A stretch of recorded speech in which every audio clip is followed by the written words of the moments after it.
Hey there, Tiffany Thomas with wealthytiffany.com, and in today's video I'm going to talk about 4 things you need to be doing with your money as a single woman. And before we dive in, if you're ready for freedom, comment freedom below in the comments, and don't forget to hit the subscribe button to subscribe to my YouTube channel. And don't forget to like and share this video. And if you're really serious about becoming financially free at a young age, click the link below this video in the description and I can help you do that. Okay, so let's talk about the 4 things that we need to be doing as single women with our money. The first thing that we need to be doing is we need to actually be tracking our money. So we need to set up our spending plan, aka a budget. I like to call it a spending plan. But we need to be tracking our money. We need to know what our expenses are, what our income is, and we need to make sure that we're not exceeding our income with our expenses. So we really need to track that. And the way I like to track that is through a spreadsheet that I've set up, and also with an online tool that's free. And it's called mint.com. There's also another option, which is personalcapital.com. And they are just free websites. You set up a free account and you can link all of your accounts to them, to that account, the mint.com account or personalcapital.com. You can hook all of your credit card accounts, your checking accounts, savings, if you have a mortgage, your 401k, all of your money accounts, anything to do with money, you can hook it to this website and it will track all of your spending. So you can see what charges you have on your credit card, how much is in your savings account, how much is left on your mortgage, all different sorts of things. So it makes it really easy to track your money that way because you don't have to log into every single individual account and see what the balance is in your checking account, or make sure that your payment went through on your mortgage. It's all in one place, so it makes it so simple. So you really want to be tracking your money. You want to know what you're spending your money on and how much you're spending, and you want to know how much money is coming in so that you can actually work towards something, which is our next item that I want to talk about, step number 2, and this is to set goals, set financial goals. And I talk about this a lot because it's so important. If you're not working towards something, then what's the point? If you're just tracking your money, then what's the point? You'll just get tired of it and stop doing it.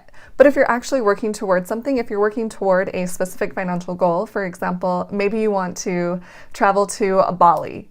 So you're saving up for that trip.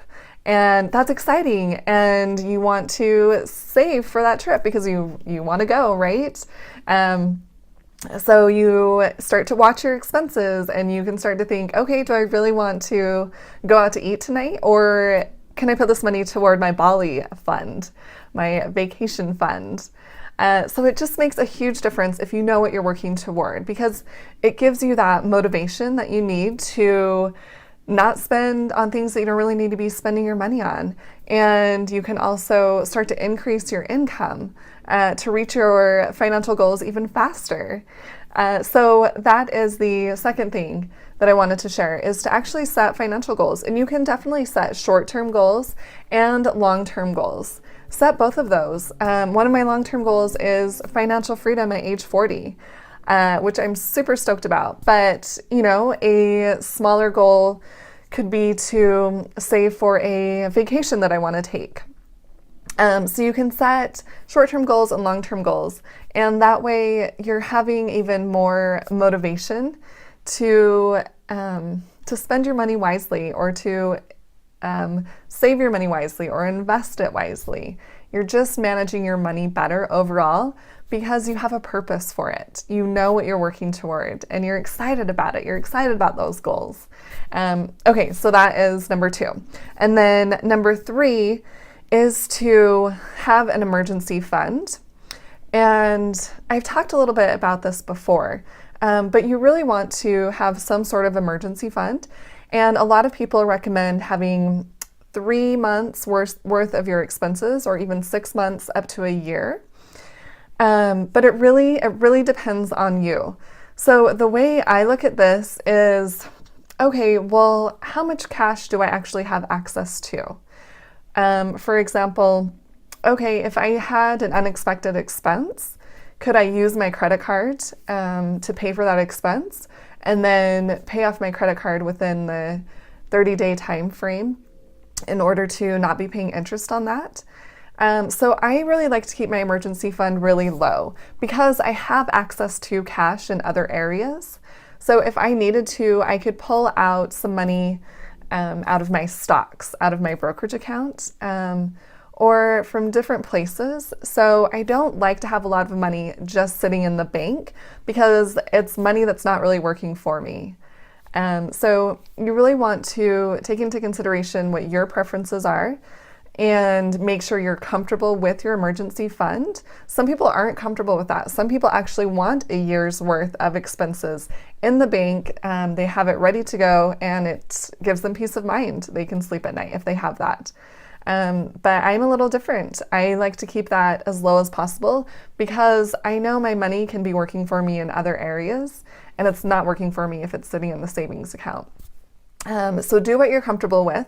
You can go with the recommendation of 3 months, 6 months, or a year, or at least $1,000. So that is the third thing that you should be doing with your money is having an emergency fund, which is just, you'll have easy access to that if you have some sort of an emergency. If you need to buy a new tire or a new furnace or whatever it might be. But you just have easy access to that cash.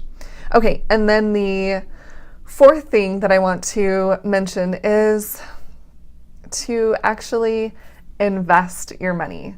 So we've talked about tracking your money so you know your expenses, you know your income, and you can start to set your financial goals and work on reducing your expenses and increasing your income so you can reach your goals even quicker. And then we've also talked about having an emergency fund.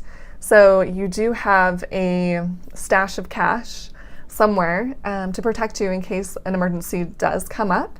And you want to make sure that you do replenish that once you spend it. But you really want to be investing your money. You want to make your money work for you. And especially as a single woman, you don't have anyone else's money to rely on. No one else's income, no one else's 401k or retirement accounts. It's just you. So you really need to start investing your money. And one of my favorite phrases is, a man is not a financial plan. Let me repeat that. A man is not a financial plan. If you're just thinking, well, I don't really need to invest, I'm sure I'll get married later, and we can just use his 401k or his retirement accounts. No, you have no idea when you're going to get married, if you'll get married. Maybe you don't even want to get married. So you need to start investing your own money right now. And the sooner you start, the better off you're going to be because you can take advantage of compound interest. Your money works for you, and the longer you have it work for you, the more money you're going to make. And I've made another video on compound interest, so I can put a link below this video in the description. You can check it out. But you really need to invest your money, and you can really start small if you are working at a place that does offer a 401k and they have a match. That's great. You can invest your money in that 401k, at least get the match. You can also set up a Roth IRA or a traditional IRA. I like to use Vanguard. That's where I have mine. Or you can also set up a brokerage account, which is it's a non-retirement account. So you can use that money whenever you want to. You can take that money out. And just be aware you will be paying taxes on that. But, those are just a few ways that you can start investing your money. Another way is real estate investing. That's another way that I love to invest. I've had a lot of great success with that. So just start thinking of a few ways you can get started really simply with investing your money, but honestly, you need to invest your money. And, you know, when you do get married, then think of how much better off you're going to be because you've invested your money already. You know how to do it. You have that money already in your investment accounts or in real estate or whatever other type of investment you choose to do. So you're just going to be so much better off. And you can kind of just let that stress go of worrying about that in the back of your mind, thinking, am I ever going to be able to retire? If I don't ever get married, will I be able to retire? And you will, because you've invested your money. So that's the fourth thing that I am going to recommend that you do with your money as a single woman. It's so important. So important. Okay, so those are the four things that I wanted to share with you that you need to be doing with your money as a single woman. So hopefully you found this video helpful. Please like it and share it with someone else who needs to hear this information. And don't forget to subscribe to my YouTube channel for more information like this. And if you really do want to become financially free at a young age, click the link below this video in the description and I can help you do that. And I will see you in the next video. Thanks.